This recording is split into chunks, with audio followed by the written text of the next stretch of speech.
Welcome back to Gridiron Gurus, a special bonus episode on AI innovations unleashed, folks.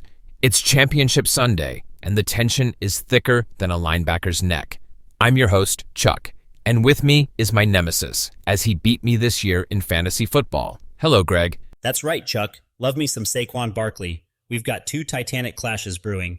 The Commanders are marching into the hostile territory of Philly to face the Eagles. And over in the AFC, it's a rematch of last year's epic showdown between the Bills and the Chiefs. We've been burning the midnight oil, scouring the internet, and dissecting every expert analysis to get you primed for these games. Let's kick things off with the NFC Championship. The Commanders escaped Detroit with a victory, and their defense is playing lights out.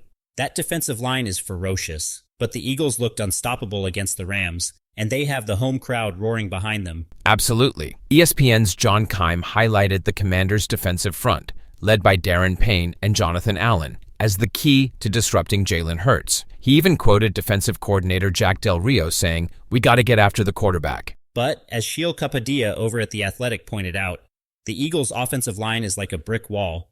He called it the most dominant unit in football this season. It's going to be a battle of epic proportions. And let's not forget Hurts' ability to make plays with his legs. NFL.com's Nick Shook called him a magician in the open field after his performance against the Rams.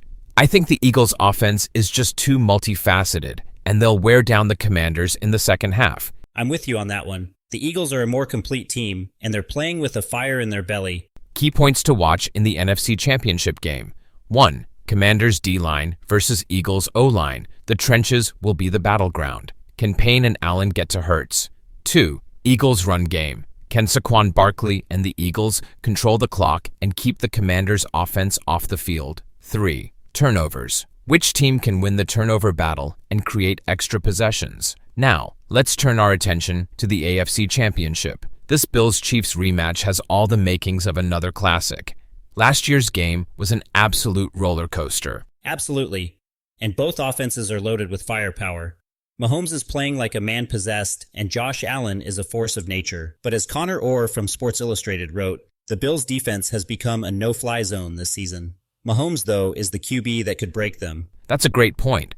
They have a secondary that can match up with the Chiefs' weapons. But can they contain Travis Kelce? He's Mahomes' security blanket, and he always seems to find a way to get open. Pro Football Focus even called him the most unguardable player in the NFL. But who else is going to catch a pass? That's a big question mark. It's going to be a chess match between these two offensive masterminds and their defenses. But I think the Bills are on a mission to avenge last year's heartbreak, and they have the talent to do it. I'm going with the Chiefs at home. They have that championship pedigree, and Andy Reid is a master of playoff football, and Patrick Mahomes is the man. Here are some key points to watch in the AFC Championship game. 1. Bills' secondary versus Chiefs receivers. Can Tre'Davious White and the Bills' secondary limit Kelce and the Chiefs' wideouts? 2. Josh Allen's decision-making.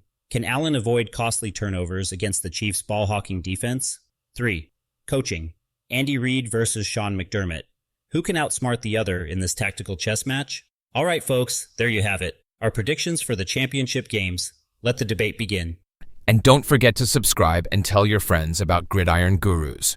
We'll be back with more analysis and hopefully accurate predictions for Super Bowl 59. Happy watching!